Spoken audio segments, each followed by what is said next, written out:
나의 지성소에 들어가 보좌하며.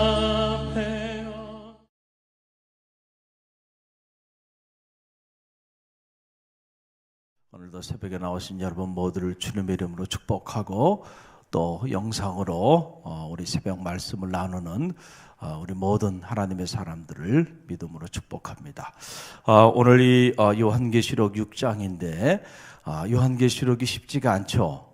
어려운 말씀이고, 그래서 제가 때로는 이렇게 용어 설명들을 이렇게 하면서 말씀을 우리가 묵상하고 나가는데, 어렵지만 하나님이 우리에게 주신 계시의 말씀이니까 우리가 통독하면서 이렇게 나가고요. 언젠가 기회가 되면 제가 강해를 통해서 더 깊이 있게 여러분에게 조목조목 말씀을 전해드리고자 합니다. 전체 흐름을 아는 것이 중요해요. 요한계시록 1장의 문을 열면서 1장은 요한계시록이 누구에 의해서 또 수신자 누구에게 전해진 환상의 말씀인지 거기에 관한 말씀, 그리고 요한 계시록 1장의 가장 중요한 것 중에 하나는 하나님이 과연 어떤 분이신가, 하나님에 대한 신론이 나오고, 그리고 2장과 3장은 1장에서 얘기했던 7촛대 수신자가 되는, 요한계시록의 1차 수신자가 되는 7촛대, 즉 소아시아 7교회에 관한 말씀들이 2장과 3장에 나와요. 이걸 지상교회, 이 땅에 있는 교회를 상징하는 거죠. 이 지상교회에 대한 이야기고, 그리고 4장, 5장부터는 천상교회, 교회는 지상교회만 있는 게 아니고 천상교회가 있다 그랬잖아요. 그래서 하늘문이 열리고 하나님의 보좌가 있고, 그리고 그 주변에 네 생물과 24 장로들이 있고, 그리고 천천만만의 천사들이 있고, 어린 양이 있는데 그 어린 양이 하나님의 그 보좌에 앉으신 이가 오른손에 두루마리 책이 있는데, 인봉된 그 두루마리 책이 있는데, 그 두루마리 책을 어린 양 예수 그리스도만이 뗄 수 있는 합당한 자로 등장하죠. 그래서 그 두루마리 책을 손에 취하게 되자 네 생물과 24 장로, 그리고 천천만만의 천사들이 찬양하면서 경배하며 나가는 그런 일련의 이야기가 5장까지 기록이 된 거예요.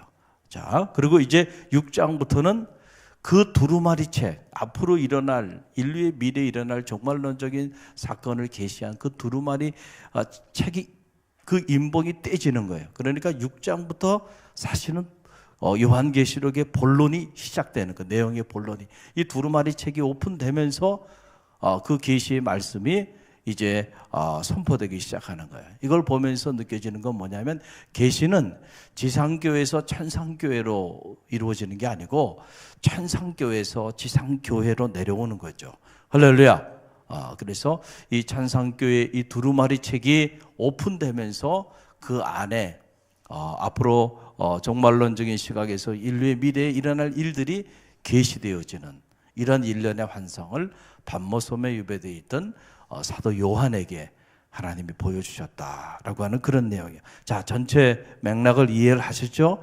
그리고 이제 6장이 이제 오픈이 되는 거예요. 그래서 7인으로 봉인이 되어 있는데, 이 6장 안에서는 첫 번째 인부터 6번째 인까지 봉인이 되고, 그 개봉이 되고, 그리고 이제 8장에 가면 마지막 장이 마지막 인이 개봉되는 내용이 나오는데, 자, 이 내용은 한마디로 말씀드리면 어떤 내용이냐면, 앞으로 일어날 일인데 그 일어날 일의 징조가 바로 환란이에요. 환란. 1차 환란. 1차 환란이 이제 시작되게 되는데, 그 1차 환란에 관한 마지막 때의 예고가 기록되어 있고, 이 환란에 대한 기록은 구약 성경 안에서도 수십 번 예고가 됐고, 또 예수님도 직접 마지막 때 일어날 환란의 징조에 관한 수없이 많은 말씀들을 이미 다 전해주셨어요.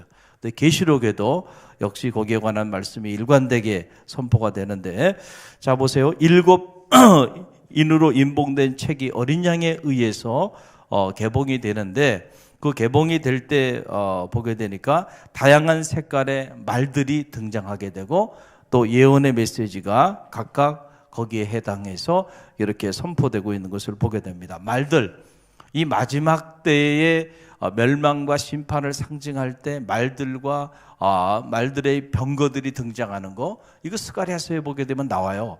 스가랴 1장에 보게 되면 이 붉은 말, 홍말, 자줏빛 말, 백마가 이렇게 등장하고 하는데, 이들은 이 열방들에 대한 심판을 상징했고 스가랴에게 준 환상이죠. 또 스가랴 6장에 보게 되게도 이 말들을 또한 병마들이, 네 병마들이 나오는데, 이 홍마들, 흑마들, 백마들, 어렁지고 건장한 말들로 된 병마들이 나오는데, 이거는 이제 바벨론의 멸망을 상징하는 환상들로 하나님이 주신 거예요. 그러니까 지금 요한계시록 6장에 나오는 이 말들, 이 네 말들은 생소한 환상이 아니에요. 이미 하나님께서 이 말들에 관한 뭐를 주신 거예요? 환상을 주셨던 거죠. 심판과 멸망을 상징하는 환상으로. 그래서 이 계시록 6장에도 네 말들이 등장하게 되는데요. 자, 보세요. 첫째 인이 개봉될 때 흰말과 흰말을 탄 자가 등장한다. 그 내용이 2절이죠. 함께 읽어봅니다. 이에 내가 보니 흰말이 있는데 그 탄 자가 활을 가졌고 면류관을 받고 나가서 이기고 또 이기려고 하더라. 자, 이 해석이 중요한데, 지금 우리가 이 요한계시록 전체의 맥락을 쭉 보면 지금 이 임봉을 뗄 수 있는 자격이 있는 합당한 자가 누구냐? 힘 있는 천사가 말할 때 장로가 뭐라고 얘기했어요? 누구만이 가능하다 그랬어요? 유다 지파 다윗의 뿔이 누구예요? 그가 어린 양 예수를 상징한다 그랬잖아요. 그러니까 이 6장 1절에 보게 되니까 1절 한번 읽어봐요. 내가 봄에 어린 양이 7인 중에 하나를 떼시는데, 그러니까 이 봉인되어 있는 두루마리 책을 지금 누가 떼고 있어요? 어린 양이 떼잖아요. 다윗의 뿌리가 어린 양을 상징한다 그랬는데 맞아요, 안 맞아요? 맞죠? 근데 그 어린 양이 그 다윗의 뿌리 되는 어린 양이 그 인을 이렇게 떼게 되는데, 그때에 첫 번째 등장한 말이 흰말과 그 흰말을 탄 자예요. 근데 계시록에 보게 되면 흰색은 어떤 색이? 완전한 색이고 무음한 색이. 옷을 더럽히지 않았다. 흰옷 입은 천사. 흰옷. 흰것. 그래서 이 거룩한 것을 상징하는 거죠. 흠이 없는 것들을 상징하는 거예요.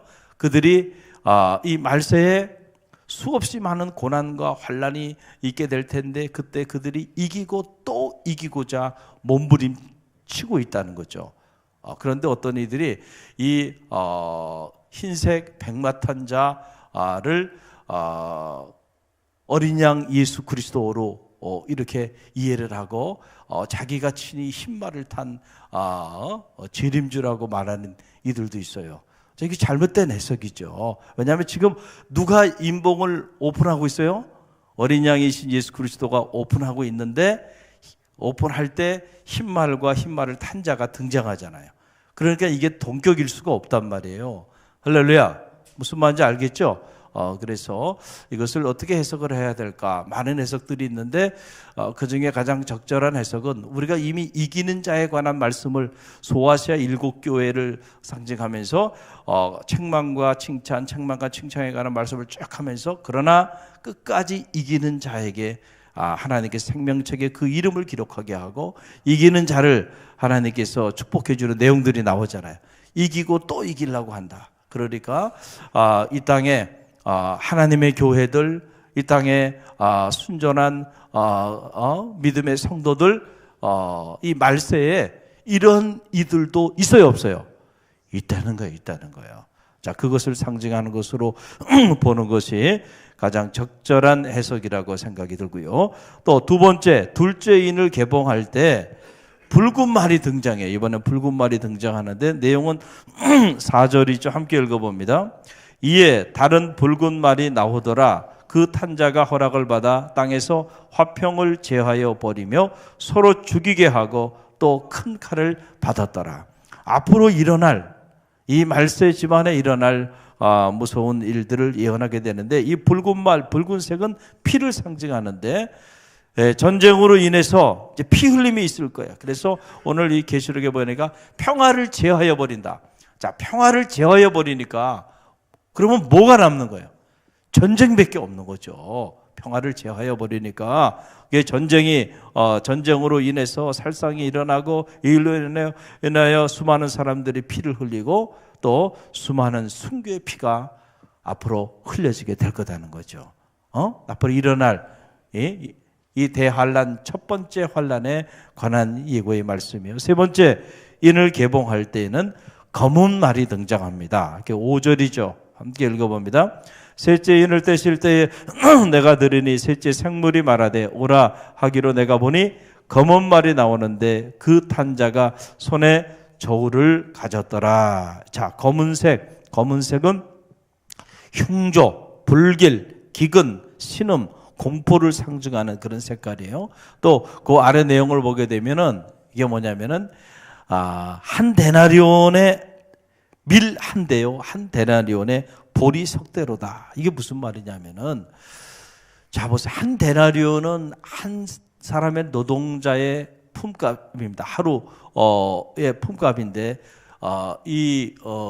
밀과 보리는 당시 가장 싼 곡식이에요. 그래서 노예나 아니면은 짐승들이 먹거나 이렇게 아주 가장 값싼 그런 곡물인데, 이런 가장 값싼 곡물들이 한 데나리온의 밀 한 대나 된다는 거예요. 그러니까 물가가 아주 어마어마하게 폭등하기 시작한 거죠. 경제적인 위기가 온다는 거죠. 기근이 오고, 앞으로 이런 환란이 온다는 거예요, 안 온다는 거예요? 온다는 거예요. 경제적으로 심각한 그런 위기가 물어 닥치게 될 것이다 라고 하는 그런 예언의 메시지죠. 또 넷째 인을 개봉할 때에 청황색이 등장하는데 8절의 말씀이에요. 내가 봄에 청황색 말이 나오는데 그 탄자의 이름은 사망이니 음부가 그 뒤를 따르리라.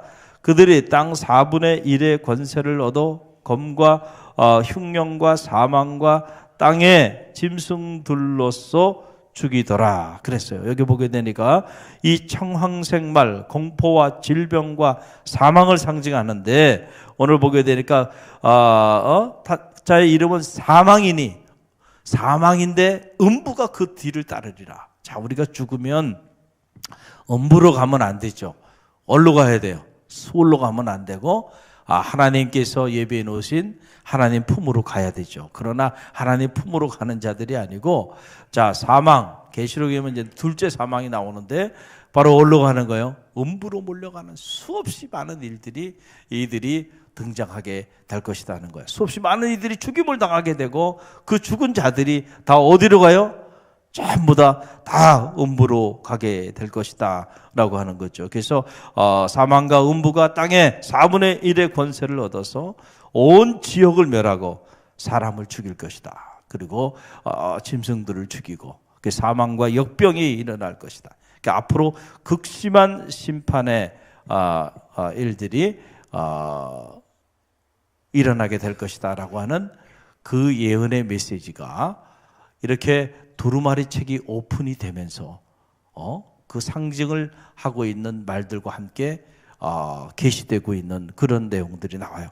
자, 다섯째 인을 개봉할 때는 보니까 순교자들의 호소, 그 피 흘림의 호소의 내용들이, 그 영혼들의 호소의 내용들이 등장하는데요.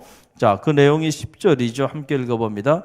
큰 소리로 불러 이르되 거룩하고 참되신 대주제여, 땅에 거하는 자들을 심판하여 우리 피를 갚아주지 아니하시기를 어느 때까지 하시려 하나이까 하니. 이게 다섯째 인을 떼실 때 일어난 거예요. 그래서 9절을 보세요. 함께 읽어봅니다. 다섯째 인을 떼실 때에 내가 보니 하나님의 말씀과 그들이 가진 증거로 말미암아 죽임을 당한 영혼들이 제단 아래 있어. 그러니까 그냥 죽은 사람들이 아니죠. 이 사람들은 어떤 사람들이에요? 하나님의 말씀과 그들이 가진 증거로 말미암아 죽임을 당했으니까 누구예요? 순교자들이죠. 순교자들이죠. 하나님의 말씀에, 이 말세지만에 하나님의 말씀, 그리고 그들이 가진 그 증거, 복음을 전하는 이 일로 인하여 죽임을 당한 영혼들이 제단 아래에 있어서 그들이 이제 하는 말이에요. 큰 소리로 이르되 거룩하고 참되신 대주제여 땅에 거하는 자들을 심판하여 우리 피를 갚아주지 아니하시기를 어느 때까지 하리까. 다시 말하면 악인이 이 의인을, 악인이 선인을 해하여서 이 순교자들의 피가 흘렀는데, 이 순교자들의 영혼들이 어느 때까지 하나님 저 악한 악인들을 가만히 내버두시겠나이까 라고 하는 그런 얘기죠. 그랬더니 하나님의 음성이 들려오는 거예요. 자, 흰 두루마기를 주시며 이르되 각각 그들에게 아직 잠시 동안 쉬되 그들의 동무들과 형제들도 자기처럼 죽임을 당하여 그 수가 자기까지 하라 하시더라. 그러니까 더 많은 이들의 피가 흘리게 될 텐데 그때가 될 때, 그때까지 너희는 기다리라는 거예요. 쉬고 안식하며 기다리라. 때가 참에 반드시 그들에 대하여 하나님께서 심판하시겠다는 걸 하지 않을 때는 하겠다는 거예요. 하겠다는 거예요. 자, 그 다음에 여섯 번째 인을 개봉할 때 일인데, 여섯 번째 인을 개봉할 때는 큰 지진이 일어나리라. 처처의 기근이 일어날 거라고 하는 예언들 우리가 이미 성서 전체를 통해서 계시된 것을 알게 되는데, 이 계시록에도 큰 지진이 일어나며 그날은 진노의 날이 될 것이다. 누가 그 진노의 날에 누가 그 앞에 설 수 있겠는가 라고 하는 그런 얘기예요. 그래서 그 12절 함께 읽어봅니다. 내가 보니 여섯째 인을 떼실 때에 큰 지진이 나며 해가 검은 털로 짠 상복같이 검어지고 달은 온통 피같이 되며, 그래서 큰 지진이 땅에서 일어나고 하늘에서는 이 천개가 움직이는 이 고통의 이 피바람이 불어오기 시작할 것이다. 그래서 이 마지막 이때에 보게 되면 16절 17절 보세요. 산들과 바위에게 말하되 우리 위에 떨어져 보좌에 앉으신 이의 얼굴에서와 그 어린 양의 진노에서 우리를 가리라. 그들의 진노에 큰 날이 이르렀으니 누가 능히 서리요 하더라. 그러니까 이게 이제 종말이라는 거죠. 개인적인 종말, 역사적인 종말. 시작이 있으니 끝이 있을 것이다. 기독교의 시간의 이해는 종말론적인 시간의 이해를 가지고 있어요. 그래서 그 마지막 때에는 반드시 심판이 있을 것이다. 그런데 그 심판의 날에 어떤 자들은 사망으로 인하여 음부로 내려가는 자들이 있는가 하면, 어떤 자들은 하나님 예비해 놓으신 하나님의 품에 안기는 영광의 자리에 이르게 되는 이가 있게 될 것이다. 그래서 이 심판은 이중적으로 이해하는 것이 건강하죠. 그래서 악인들에게는 고통의 날이고 저주의 날이고 두려움의 날이 되겠지만은, 그러나 흰옷 입은 성도들, 그리고 흰옷 입은 이 땅의 의인들은 그날은 영광의 날이 될 것이고, 그날은 그들이 흘린 피, 그 피에 대한 대가가 이제 지불되어지는 그런 날이 될 것이라는 거죠. 할렐루야. 그래서 이 계시록이 마지막 때에 일어날 환난, 그 환난에 관한 1차 예언의 메시지를 우리에게 전해주고 있습니다. 이 메시지를 보면서 우리가 어떻게 보면 이 마지막 때를 살아가는데, 이 진노의 날 누가 그 앞에 서리까 그랬어요. 이 진노의 날 여러분 담대히 하나님 앞에 서시는 성도들이 되시길 간절히 바랍니다. 바로 여러분이 순전한 때묻지 않은, 옷을 더럽히지 않은 흰옷 입은 천사처럼 그렇게 흰말을 타고 지는 자가 아니라 이기는 자가 되시기를 간절히 바랍니다. 할렐루야. 그래서 말세에 깨어 근신하여 깨어 기도하라. 도적같이 임하게 될 텐데 그때는 아무도 알지 못한다. 그래서 열처녀의 비유를 통해서도 이 마지막 때 주님 초림하셨어요. 이제 주님께서 재림하시게 되는데, 계시록에서도 이제 재림에 관한 기록들이 나오게 되는데 그때를 준비하라는 거죠. 할렐루야. 그래서 영적으로 여러분들이 이 지상교회에서 이 땅에 두 발을 딛고 살아가고 있는데 이것이 우리의 삶의 다가 아니고 우리는 다 하늘에 속한 자로 하늘에 천성교회가 있고 그리고 성도는 이제 이 땅의 삶이 마감되면 다 그것으로 올라가야 해요. 할렐루야.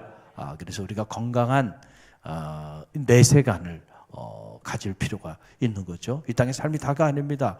그런 잘못된 복음입니다. 우리는 반드시 육신의 장막은 다 무너집니다. 그러나 하나님께서 지으신 하늘의 장막을 덧입는 날이 올 겁니다. 개인적으로는 또 우주 전체가 하나님 만드신 대자연이 이제는 마지막 때를 맞이하게 될 텐데 그 마지막 때에는 심판이 있을 것이다. 알곡과 쭉정이 염소와 양이 갈라지게 된다. 할렐루야. 이 메시지는 일관된 메시지죠. 기독교 경전 전체가. 그래서 우리가 순간순간 하나님 앞에서 우리 삶의 마지막 때를 그래서 하나님 앞에서 내 온전함을 보이라는 거잖아요. 할렐루야. 사람 앞에서가 아니고 오늘도 하나님 앞에서 오늘이 내 삶의 마지막이 된다고 한다면 과연 나는 어느 반열에 서게 될까? 늘 그걸 생각하시는. 할렐루야. 그래서 여러분들 하나님 앞에 미처 참여하지 못한 일들이 있다고 한다면 빨리빨리 참여해야 돼. 할렐루야. 하나님이 언제 부르실지 몰라요. 그래서 늘 자기를 정결하게 그리고 하나님 앞에 악하고 게으른 종이 아니고요. 착하고 충성된 종으로 할렐루야. 그렇게 서는 성도들이 되시기를 주님의 이름으로 간절히 축원드립니다. 오늘 주신 말씀 붙잡고 우리가 기도하고 나가고요.